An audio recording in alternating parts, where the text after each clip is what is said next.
Hoy es necesario un nuevo impulso en la actividad misionera de la Iglesia para afrontar el desafío de anunciar a Jesús muerto y resucitado.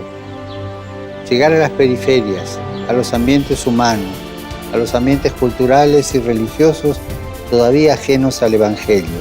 Y en esto consiste lo que llamamos missio ad gentes. Y recordar que el corazón de la misión de la Iglesia es la oración. Este mes misionero extraordinario, recemos para que el Espíritu Santo suscite una nueva primavera misionera para todos los bautizados y enviados por la Iglesia de Cristo.